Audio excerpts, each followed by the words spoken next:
Hello, my name is Russell Myers. Welcome to Issues Unite.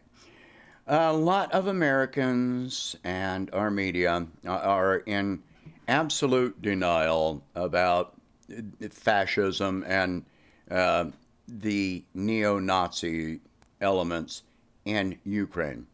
So this is something that has been covered in Western mainstream media for years, and it has been addressed by the UN.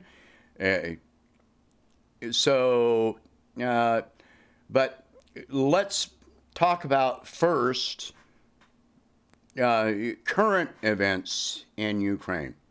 So Zelensky has declared 11 political parties to be illegal. 11 political parties. So that means, he has criminalized them. That means that any upper, basically anybody that belongs to any of those 11 parties can be arrested and put in prison. And which leaves basically only one party, which is Zelensky's party. I've mentioned his party before. This is a political party that was started by a media production company. A media production company that was started by Vladimir Zelensky. Think about that. A media production company starting a political party. Take all the time you need to think about that. And now that the leader of that party criminalizes 11 other parties.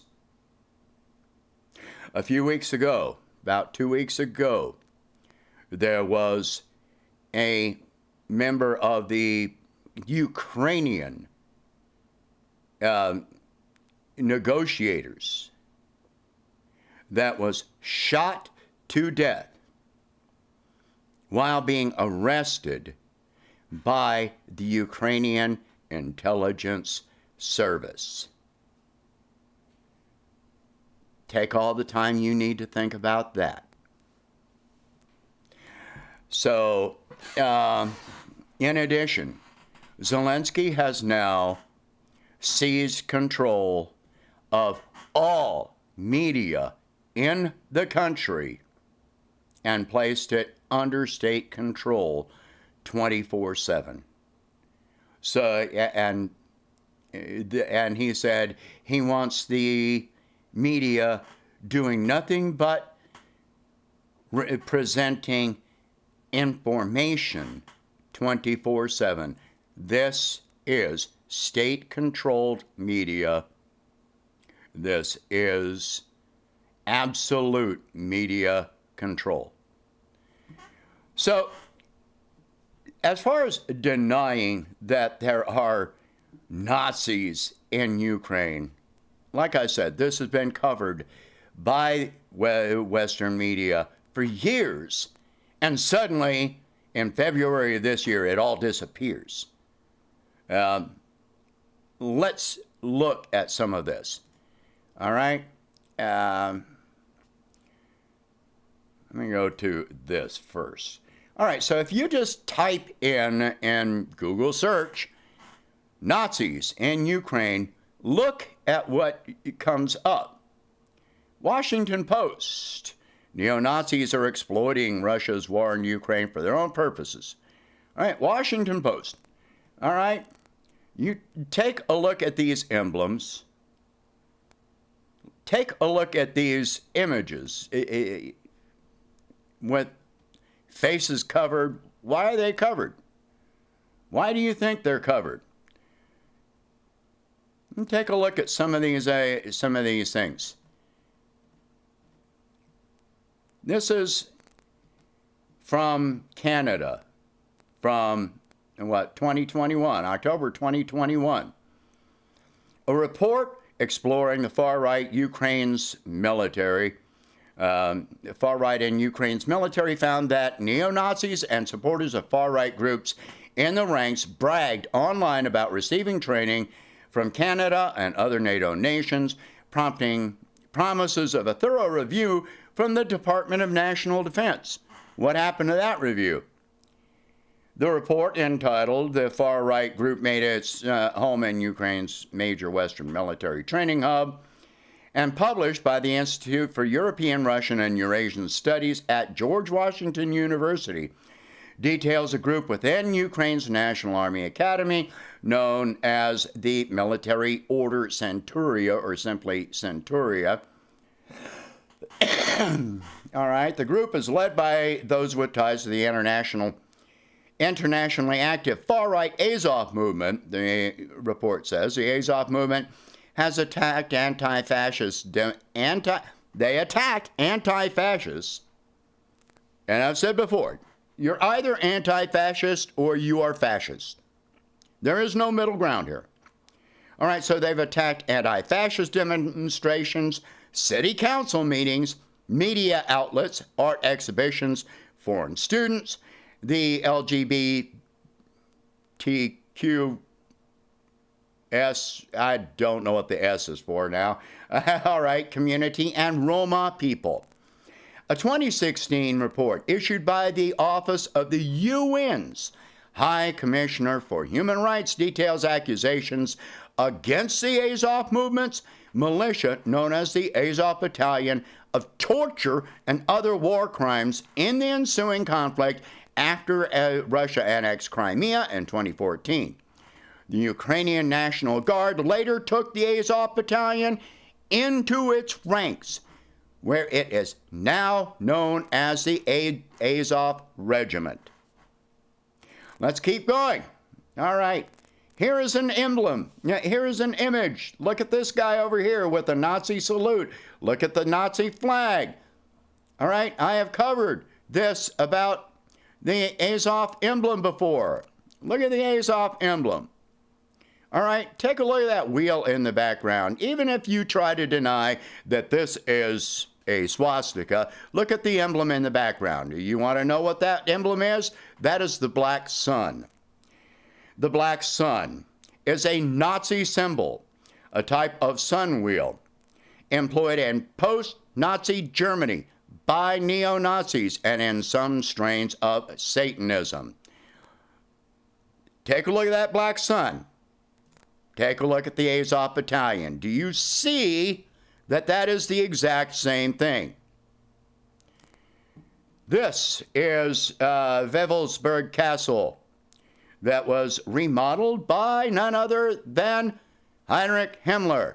Take a look at this on the floor. What do you see there? That is a black sun right there on the floor. Let's go further. All right. Where did I leave off here? Okay, here. This is a Ukrainian flag with a swastika right in the middle.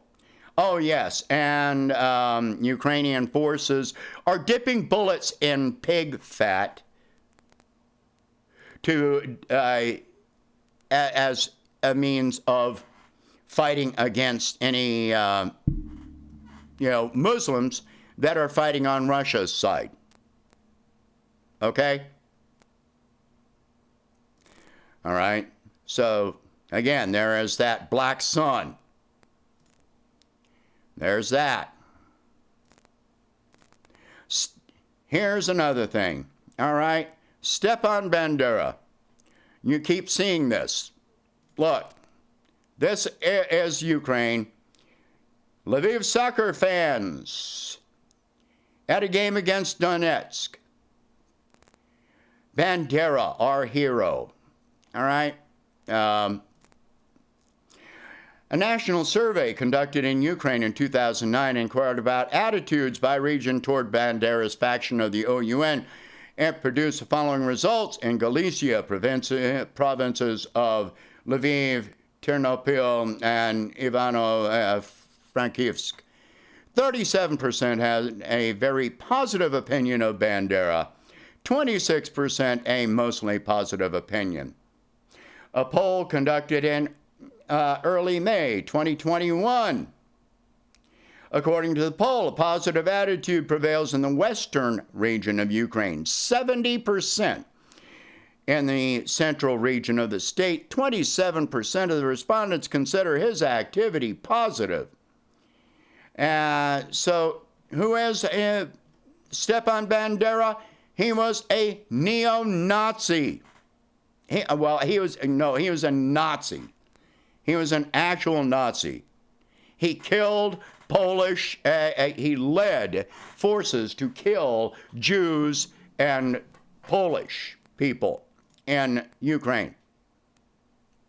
And I think also in Poland as well. So there was a movement by the previous president in 2010 to declare Stepan Bandera a national hero that was overturned by the parliament. But you can't deny the results of these polls. You cannot deny when you see interviews with officials that have pictures of Stepan Bandera up in their office, you can see it in the background. This has happened with multiple officials multiple times. More of fascism. The leading combat medic for Ukraine has given orders to his medics to castrate Russian prisoners of war. How's that for a violation of the Geneva Convention? How is that? All right?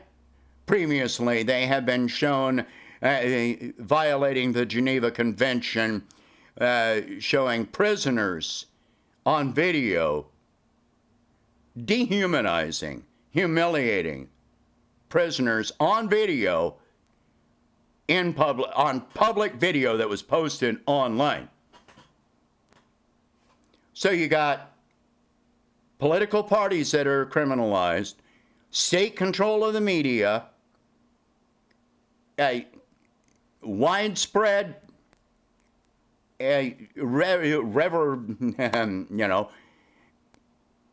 respect,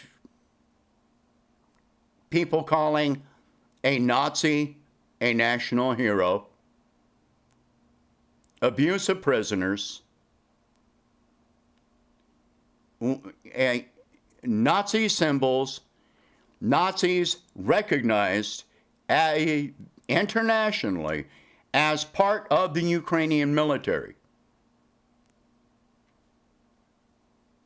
How are you not against this? How are you calling any of this heroism?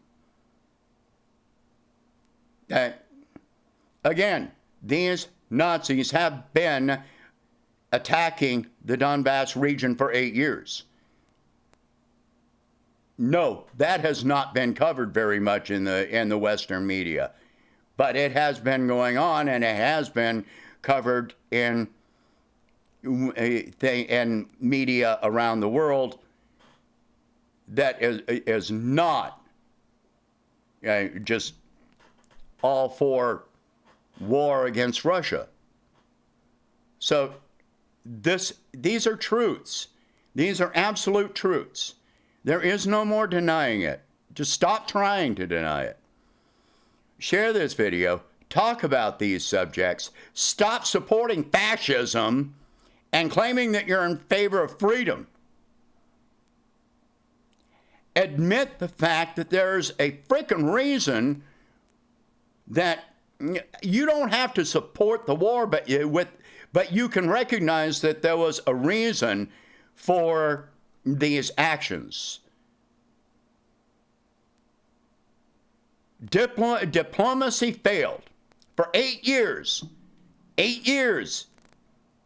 Putin and the Donbass region tried diplomacy for 8 years. How many more people had to die? Something had to be done, and the UN was not going to do it. So, share this video. Talk about these subjects. If you can, please donate $1 a month to help expand the channel, and I will catch you in the next one.